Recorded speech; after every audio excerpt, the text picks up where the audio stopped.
조진사는 요리집 여주인과 살림을 차렸다. 한평생 허튼 짓 한 번 하지 않던 사람이 60 넘어서 처음으로 제 마음 가는 쪽으로 걸음을 옮긴 것이다. 이 소식은 바로 윤씨마님의 귀에 들어갔다. 마님은 이를 갈며 친정 조카 둘을 데리고 첩살림을 부스러웠다. 구독과 좋아요 그리고 알람 설정 부탁드립니다. 재미있고도 좋은 글로 보답하겠습니다. 조진사의 회갑잔치는 왁자지껄 난장판이었다. 소슬대문은 이른 아침부터 활짝 열어젖혀졌고 축하 선물 보따리가 바리바리 들어왔다. 진사댁 사랑방에도 대청마루에도 앞마당 뒷마당 차양막 아래에도 사람들이 넘쳐났다. 조진사는 충청도에서 손꼽히는 천석군 부자인데다 집안도 뼈대 있는 사대부 가문이라 인근 고을 수령들까지 문안 인사를 보내왔다. 하인들은 눈코 뜰 새 없이 뛰어다니고 마당새는 제 이름이 12번도 더 불렸다며 볼멘소리했다. 그런데 조진사의 부인 윤씨마님은 이 흥겨운 잔칫날에도 표정 하나 바꾸지 않았다. 한양 명문가 집안의 딸로 태어나 그 집안 체면과 품위를 이날 이때까지 온몸으로 두르고 다니는 분이었다. 웃음을 함부로 흘리지 않고 목소리를 함부로 높이지 않으며 어디서나 단정하고 근엄했다. 그 근엄함이 주변 사람들에게는 때로 서리발처럼 느껴졌다. 하인들은 그 마님 앞에만 서면 숨을 참았고 조진사조차 안방 문을 열기 전에 습관처럼 목을 한번 가다듬었다.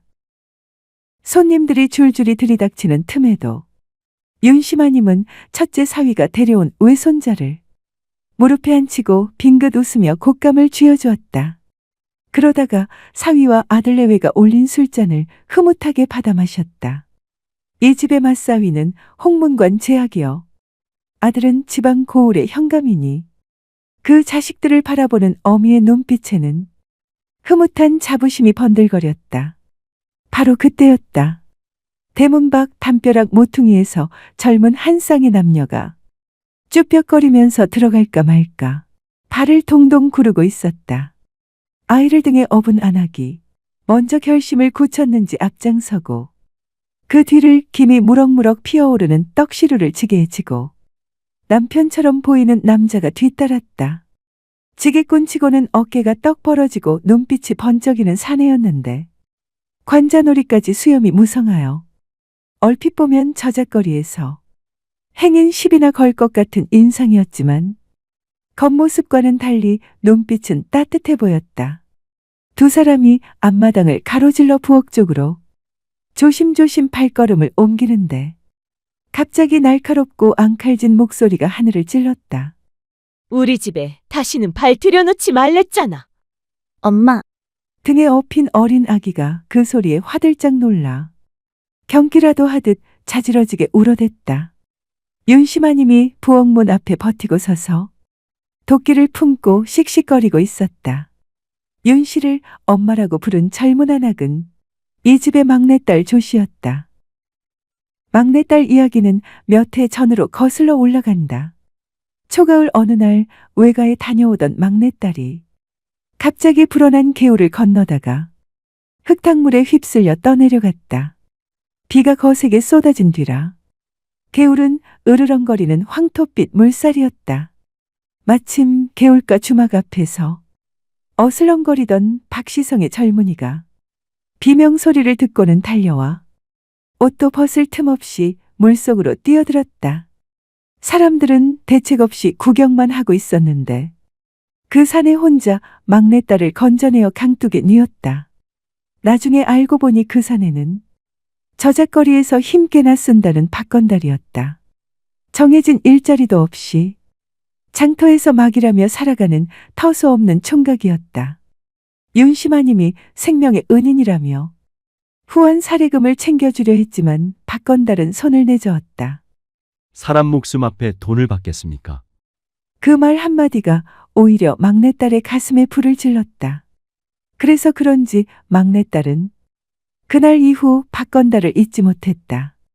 두 사람은 몰래 만나기 시작했고 얼마 뒤 막내딸은 부모 몰래 집을 나가 버렸다. 집안은 발칵 뒤집혔다.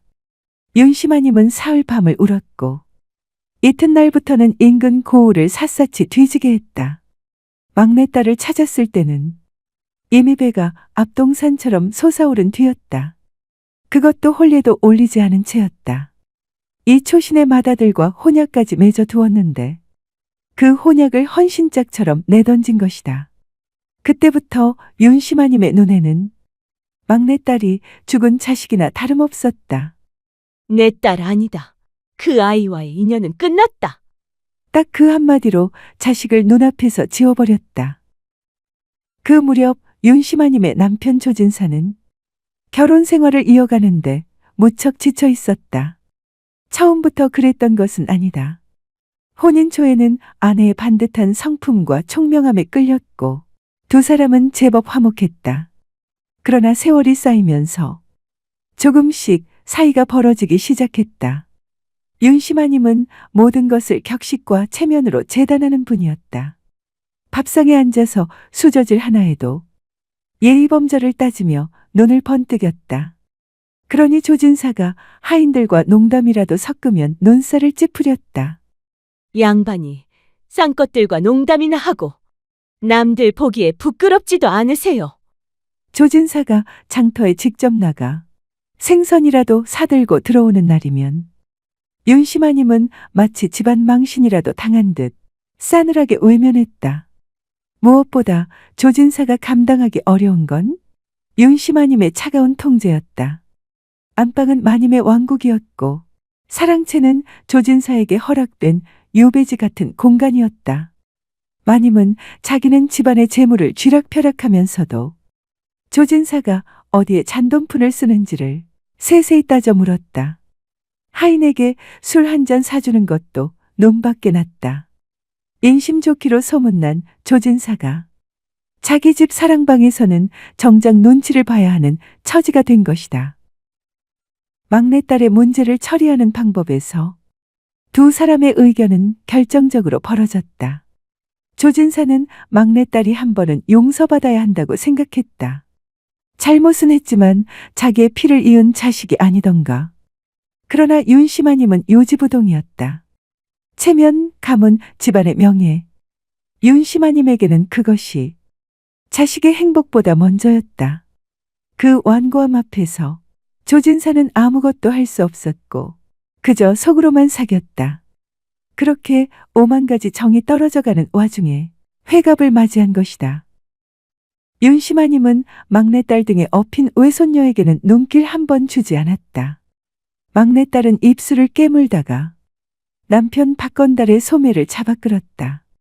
남편은 씁쓸하게 웃으며 지게를 내려놓고 떡시루를 부엌 찬방 한쪽에 슬며시 내려두었다.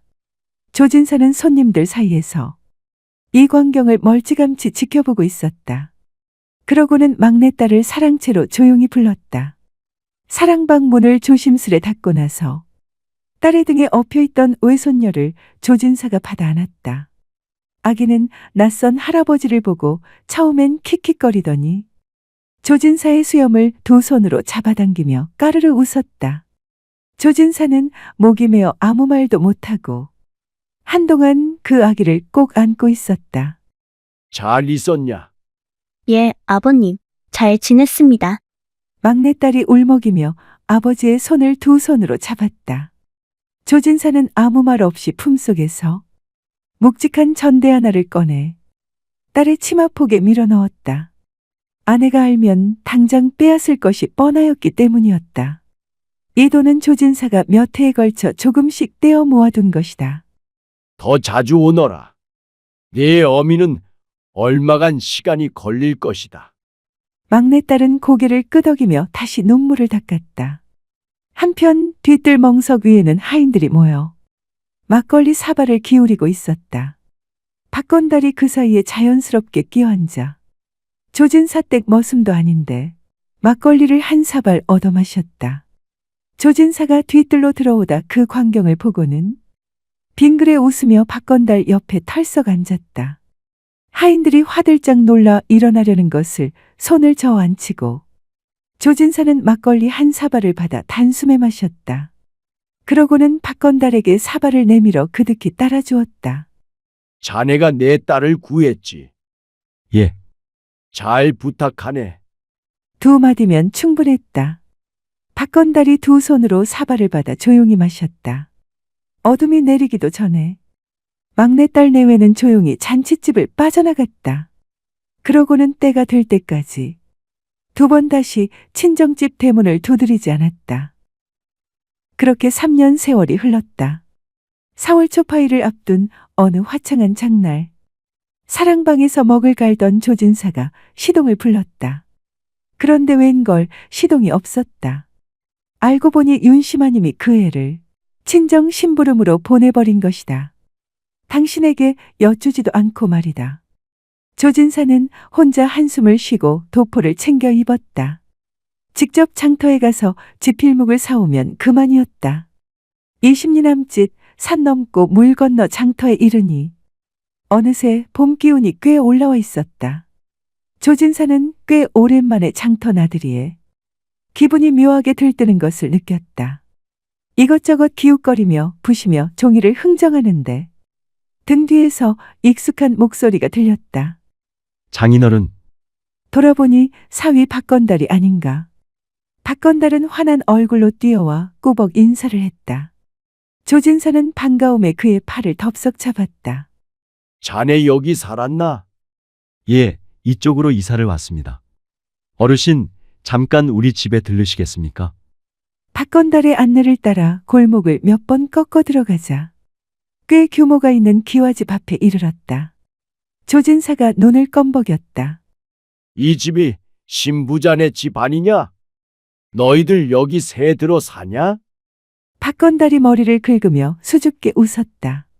제가 이 집을 샀습니다. 마당으로 뛰어나온 막내딸이 아버지를 보자마자 달려와 품에 안겼다. 10살은 더 든 것 같은 옹골찬 얼굴이었지만 눈물은 여전히 맑았다. 5살이 된 외손녀가 할아버지, 하며 달려와 조진사의 다리를 껴안았다. 박건달은 해산물 도매상으로 자수성가한 터였다. 어촌을 오가며 생선과 미역과 전복을 들여다 팔아 불과 3년 만에 읍내에서 집을 살 만큼 일어섰다. 막내딸이 환하게 웃으며 말했다. 그때 아버님이 치마폭에 넣어주신 전대가 종잣돈이 됐어요. 조진사는 울컥하는 것을 꾹 참고 외손녀의 머리를 쓰다듬었다. 저녁상을 차리겠다고 막내딸이 장을 보러 나서려는 것을 박건달이 막았다. 장인어른을 모시고 좋은 데 가야지요. 그렇게 해서 셋이 찾아간 곳이 읍내에서 이름난 요리집이었다. 문을 열고 들어서는 순간이었다. 요리집 안주인이 손님을 맞으러 마루 끝에 나왔다가 조진사와 눈이 딱 마주쳤다. 50대 초반쯤 되어 보이는 초로의 여인이었다. 생김새가 화려하지는 않았으나 어딘가 기품이 배어 있었고 눈빛에는 세상살이를 혼자 건너온 사람만이 갖는 조용한 단단함이 있었다. 나중에 알고 보니 일찍 남편을 여의고 홀로 이 요리집을 꾸려나온 과부였다. 조진사는 평생 이런 감정을 느껴본 적이 없었다. 심장이 한 박자 늦게 뛰는 느낌이었다. 안주인 역시 잠깐 눈빛이 흔들렸다가 이내 단정하게 고개를 숙여 인사했다. 어서 오십시오. 우리 집을 찾아주셔서 고맙습니다. 그날 밤 술이 몇 순배 돌았다. 박건달이 안주인과 안면이 있어 이런저런 이야기를 나누다 보니 자리가 오래 이어졌다. 조진사는 자신도 이상하다 싶을 만큼 그 자리를 끝내기 싫었다. 결국 박건달은 먼저 일어나 장인어른을 거기 남겨두고 갔다. 술이 좀 과하신 것 같으니 안주인께 여쭈어 방 한 칸만 빌리시죠. 그 말이 공연히 핑계가 되어 조진사는 그날 밤 요리집 별채에서 잠이 들었다. 아니, 잠이 든 척했다고 하는 쪽이 더 정확할 것이다. 새벽녘 안주인이 이부자리를 여미러 들어왔다가 두 사람은 오래 이야기를 나눴다. 그 여인은 조진사의 말을 소리 없이 그러나 진심으로 들었다. 반평생 아무에게도 꺼내놓지 못한 외로움 같은 것이 조진사의 이야기 사이사이에 섞여 흘러나왔다. 여인은 웃지도 울지도 않고 그저 들었다. 그것만으로 조진사 속에 있던 무언가가 풀렸다. 봄이 깊어지기 전에 조진사는 요리집 여주인과 살림을 차렸다. 한평생 허튼 짓 한 번 하지 않던 사람이 60 넘어서 처음으로 제 마음 가는 쪽으로 걸음을 옮긴 것이다. 이 소식은 바로 윤심아님의 귀에 들어갔다. 마님은 이를 갈며 친정 조카 둘을 데리고 첩살림을 부스러웠다. 그런데 공교롭게도 그날 박건달 부부가 장인어른을 문안하러 요리집에 와 있었다. 윤심아님의 조카 두 놈이 문을 박차고 들어서며 소리를 지르려는데 어렵쇼. 눈앞에 박건달이 떡하니 버티고 있었다.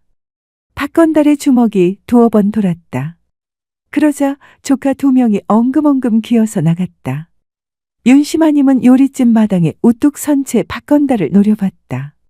박건달은 허리를 굽혀 예의 바르게 인사했다. 장모님, 먼 길 오셨습니다. 어이없게도 마님의 눈에서 눈물이 한 방울 흘러내렸다. 사위 녀석이 미운 건지 늙음하게 제 팔자가 서러워진 건지 아니면 아직도 용서 못한 막내딸 생각이 난 건지 본인도 알 수 없는 눈물이었다. 막내딸이 안에서 나와 어머니 앞에 섰다. 윤심아님은 딸을 한참 내려다봤다. 딸은 아무 말도 없이 고개를 숙여 큰절했다. 마님은 뒤도 돌아보지 않고 왔던 길을 되돌아갔다. 그 뒤로 막내딸은 요리집을 자주 들렀다. 요리집 안주인을 작은 어머니라 부르며 고개를 숙였고 5살 난 딸아이는 그 여인의 무릎에 기어올라 할머니라 불렀다. 사랑은 모녀도 갈라놓고 부부도 갈라놓았다. 그러나 가만히 들여다보면 갈라놓기만 한 것은 아니었다. 떠내려가는 급류 속에서 손을 내밀었던 사내와 그 손을 잡은 처녀 사이에서 평생 아무에게도 꺼내지 못한 조진사의 말을 처음으로 들어준 여인 곁에서 누구에게는 이르게 누구에게는 늦게 사랑이 찾아와 온기를 피워올렸다. 조진사 곁에 다가온 여인은 조용히 그의 말을 들어주는 사람이었다. 체면도 가문도 따지지 않고 그저 곁에 앉아 있어 주었다. 그것은 조진사가 평생 만나지 못한 온기였다. 사랑은 그렇게 닫힌 문을 밀어 열고 들어왔다. 두어 달 후 윤심아님이 다시 찾아왔다. 하녀 한 명만을 데리고 조진사를 찾아왔다가 조진사의 얼굴은 보지도 못하고 돌아갔다. 윤심아님은 두어 달 후 다시 찾아왔다. 조진사가 머물던 별채 앞에서 조진사가 듣거나 말거나 혼자서 그동안의 잘못을 말하다가는 용서를 빌다가는 제김에 서름이 폭발해서 울다가 갔다. 조진사가 집으로 돌아가도록 설득한 사람은 요리집 주인이었다. 그녀가 말했다. 어른과 저와의 관계는 여름철 소나기 같습니다. 소나기는 소나기로 끝나야지 오래가면 안 됩니다. 제가 보고 싶으면 언제라도 오십시오. 일편단심 당신만 기다리고 있겠습니다. 하지만 당신의 부인은 조강지처입니다. 조강지처의 눈에서 눈물이 흐르게 하는 것은 올바른 군자의 태도가 아닙니다. 그분에게로 돌아가시는 것이 옳습니다. 윤심아님이 세 번째 찾아왔던 다음의 봄, 곧 집에 돌아갈 테니 먼저 가 있으라고 하고는 딸과 사위 그리고 외손녀를 대동하고는 집으로 조진사가 돌아갔다. 안녕하세요. 소우쿨 극장입니다. 오늘은 모녀도 갈라놓고 부부도 갈라놓은 소나기 같은 사랑 이야기입니다. 하지만 자식 이기는 부모 없고 조강지처 이기는 남자 없습니다. 고맙습니다. 다음에 만날 때까지 건강하시기를 기원합니다.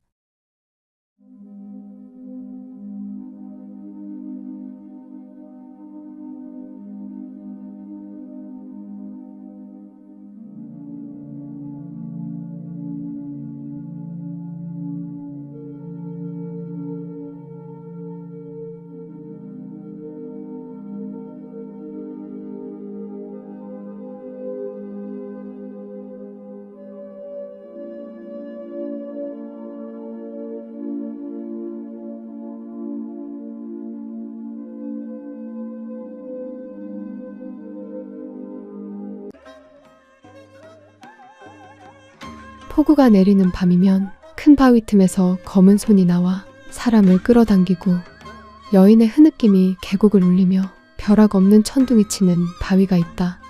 사람들은 그 바위를 원혼이 지키는 벼락바위라 부르며 해가 지면 가까이 하지 않는다. 이 벼락바위에는 탐욕에 가득 찬 두 사내의 제물이 된 효심지극한 소녀의 가슴 아픈 사연이 담겨 있다. 안녕하십니까? 소쿨 극장입니다. 이야기 시작하겠습니다.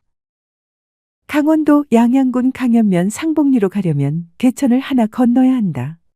그 개천을 상천이라고 하는데 원래 이름은 대림천이라고 한다. 개천에 놓인 다리 옆으로 둘레가 60m, 높이가 6m는 좋게 되는 커다란 바위가 하나 서 있다.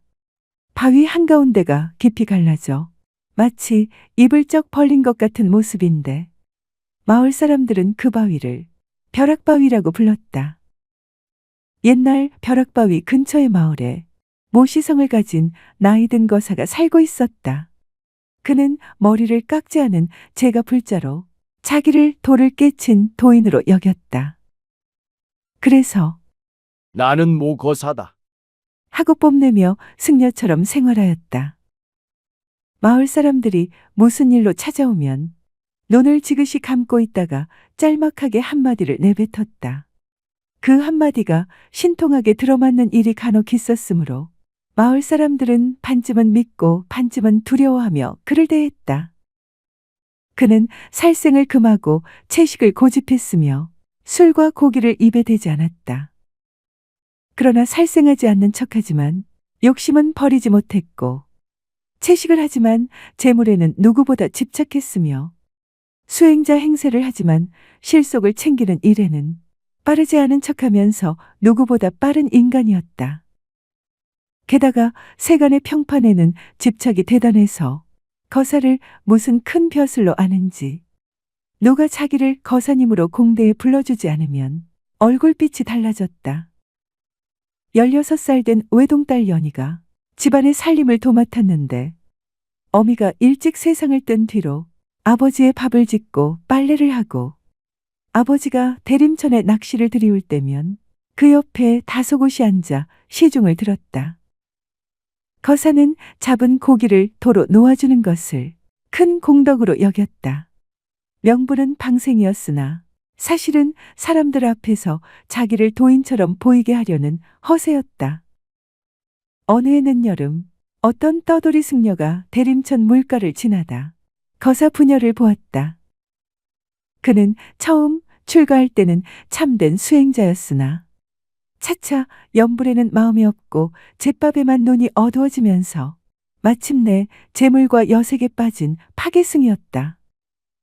중이 거사 부녀의 소문을 들은 것은 한 달 전이었다. 엄청나게 아름다운 딸이 있고 아비는 도인이라고 자처하는 거사라고 했다. 그 소문을 들은 중은 눈썹을 치켜 올렸다. 먹잇감이라고 생각한 것이었다. 중은 물가로 다가가 청을 넣었다. 소승이 길을 가다 보니 날이 저물 것 같아서 그럽니다만 오늘 시주님 댁에서 쉬어가도 되겠습니까? 거사는 눈을 반쯤 감은 채 낚싯대만 응시할 뿐 대꾸가 없었다. 중은 다시 한번 물었다. 역시 묵묵부답이었다. 중이 물러서지 않고 버텼고 해질 무렵이 되자 거사는 낚싯대를 거두어 들고 집으로 걸어갔다. 중은 말없이 뒤를 따랐고 거사도 막지 않았다. 방 안에 자리를 잡고 앉아서도 거사는 한마디도 없었다. 이윽고 저녁상이 들여왔다. 산나물에 감자를 넣고 쓴 죽 2그릇이었다. 거사는 저녁상이 들어오자마자 중에게 권하는 말 한마디 없이 혼자서 먹기 시작했다. 처녀는 눈치를 보다가 부엌으로 나갔고 중은 상 앞에서 굶은 채 앉아 있어야 했다. 중은 속으로 이를 갈았다.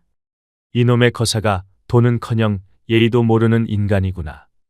내가 코를 납작하게 만들어 주리라. 다음 날 아침 중은 처녀가 부엌에서 죽을 쓰는 것을 보고 슬그머니 다가갔다. 아가씨, 어제 저녁을 굶었으니 뭐라도 한술 주시겠소. 처녀는 아버지 눈치를 살피다가 아버지가 방에서 기도를 드리는 틈을 타 몰래 죽 한 그릇을 내밀었다. 중은 받아먹으면서 처녀의 얼굴을 찬찬히 살폈다. 예쁜 데다가 맑고 총명하기까지 한 얼굴이었다. 중의 마음에 욕망이 독버섯처럼 피어올랐다. 다음 날 새벽 중은 처녀가 물기르러 올 때를 기다리다가 일부러 그 앞을 막고 말했다. 내가 나와 함께 가면 비단옷과 금부치를 실컷 입고 쓰게 해주마. 처녀가 단호히 고개를 저었다. 아버지를 두고 갈 수 없습니다. 순간 중의 얼굴이 붉어졌다. 그날 낮 거사가 또 낚시를 들이우고 앉아 있는데 중이 옆에 자리를 잡더니 말을 꺼냈다. 거사께서는 방생하시는군요. 하지만 물고기가 고통받는 것은 낚아 올려지는 그 순간이 아니겠소. 그러니 낚아 올리는 행위 자체가 이미 살생인 것을 잘 아실 것 같습니다만. 거사가 눈을 감은 채 대꾸했다. 잡은 물고기를 놓아줌으로 살생이 아니다.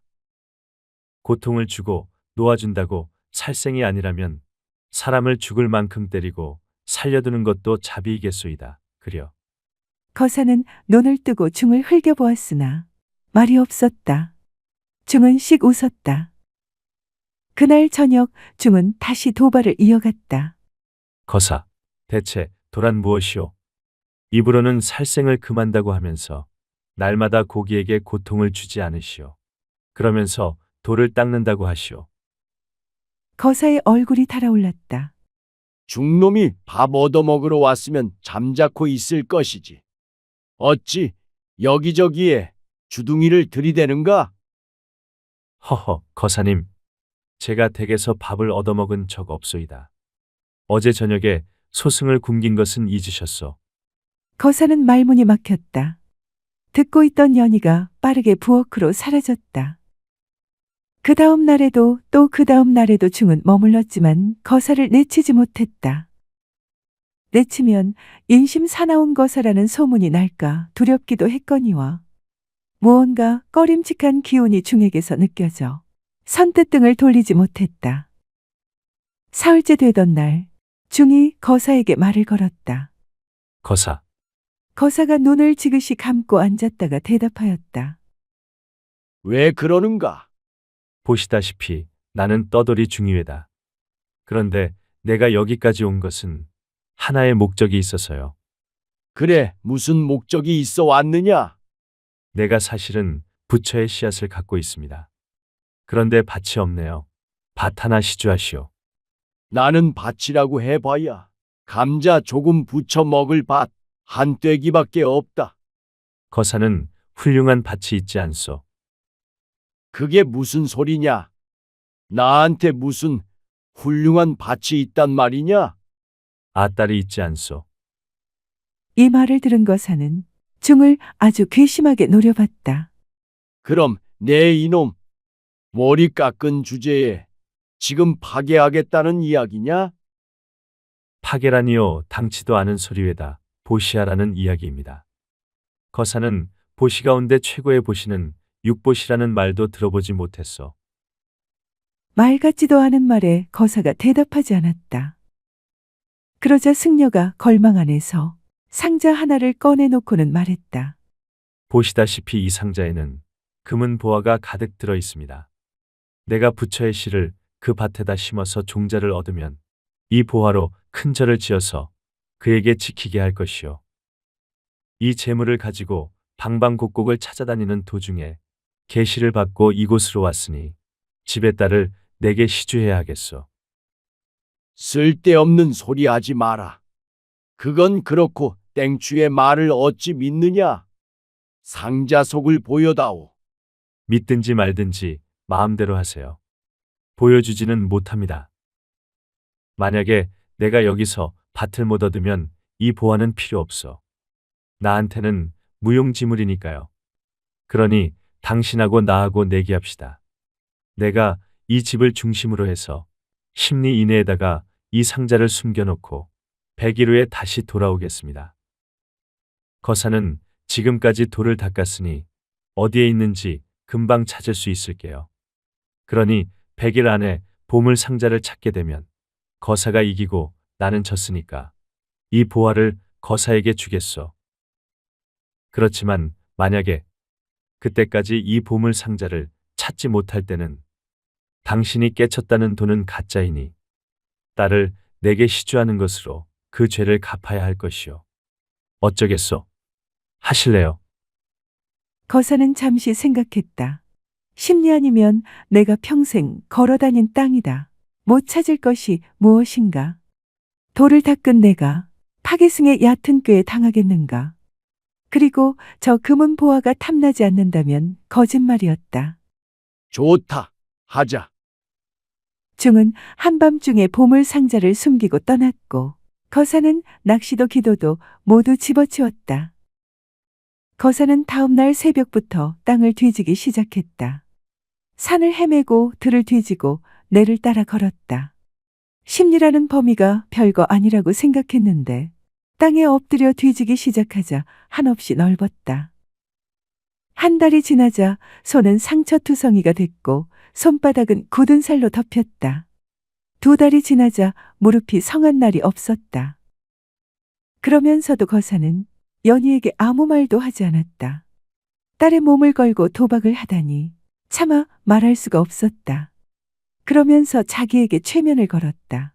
내가 못 찾을 리 없다. 내가 누군가 천하제일가는 도인이다. 자존심이 걱정을 눌렀다. 연희는 아버지의 등이 점점 굽어가는 것을 보면서 웬일인가 하고 걱정했다. 자기 몸을 걸었다는 내기 이야기를 전해 들은 것은 한 달쯤 지나서였다. 이웃 안악이 지나가는 말로 흘렸다. 거사 어른이 보물상자를 찾는다고 날마다 저리 땅을 헤매시는구나. 못 찾으면 따님을 그중한테 주기로 했다던데. 연희는 그날 밤 부뚜막 앞에 앉아 한참을 울었다. 아버지가 원망스럽기도 했으나 그 원망이 채 굳기 전에 걱정이 더 컸다. 허세가 세고 남의 눈을 지나치게 의식하는 분이지만 그래도 아버지다.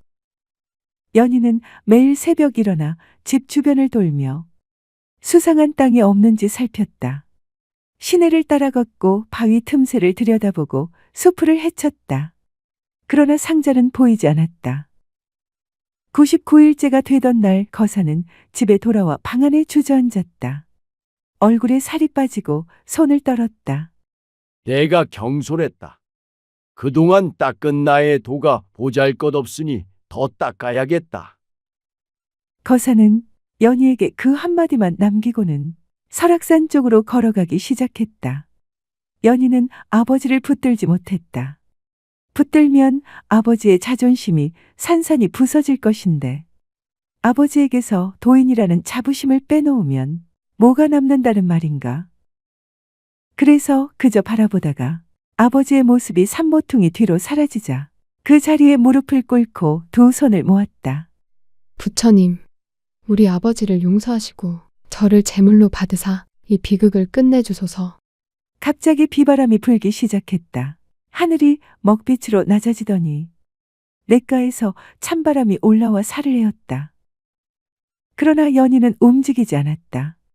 아버지를 위해 기도하였다. 아버지가 평생 앞에 두고 절하던 부처님이라면 어찌 자기의 기도를 듣지 않겠느냐는 생각이었다. 빗줄기가 굵어지고 천둥이 울렸다. 연희의 눈앞으로 무언가가 번쩍 스쳐 지나갔다. 아버지가 날마다 낚싯대를 들이우던 그 바위였다. 아버지가 앉아서 고기 잡느라 눈을 감고 연희가 옆에서 찔레꽃이나 들여다보던 그 바위. 중이 처음 나타나 말을 걸던 날도 그 바위 옆이었다. 거기다. 벌떡 일어난 연희가 비를 맞으며 아버지가 앉아 고기를 잡던 바위로 뛰어갔다. 그때 꽝 하고 벼락이 바위를 내리쳤다. 바위가 가운데서 쩍 갈라지며 입을 벌렸다. 벼락은 숨어서 바위를 지켜보던 파괴승을 불태웠고 파괴승의 비명은 천둥에 묻혀 사라졌다. 그때 어디서 나타났는지 거사가 미친 듯 산에서 굴러내려왔다. 보물상자를 보자 환하게 웃으며 달려들었다. 상자 옆에 쓰러져 있는 딸을 보고는 부르짖었다. 연아, 내가 이겼다. 우리가 부자가 되었다. 그러다 딸의 몸이 얼음처럼 차가운 것을 느끼는 순간 거사는 울부짖었다. 아니구나. 하늘이 나를 버렸구나. 그때 또 하나의 벼락이 거사 머리 위로 떨어졌다.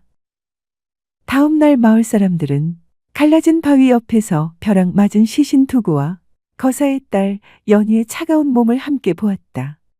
보물 대신 돌덩어리가 가득 찬 상자 하나가 그 주변을 뒹굴고 있었다. 그날 이후 폭우가 내리는 밤이면 큰 바위 틈에서 검은 손이 나와 사람을 끌어당기고 여인의 흐느낌이 계곡을 울리며 벼락 없는 천둥이 치는 바위가 있다. 사람들은 그 바위를 원혼이 지키는 벼락바위라 부르며 해가 지면 가까이 하지 않았다. 벼락바위는 강원도 양양군 강연면 상복리 인근에 지금도 있다. 소우쿨 극장입니다. 들어주셔서 고맙습니다. 구독과 좋아요 그리고 알람 설정 부탁드립니다. 재미있고도 좋은 글로 보답하겠습니다. 매주 화요일은 우리나라의 재미있는 옛날 이야기나 신화, 전설 등을 올리겠습니다. 고맙습니다. 다음에 만날 때까지 건강하시기를 기원합니다.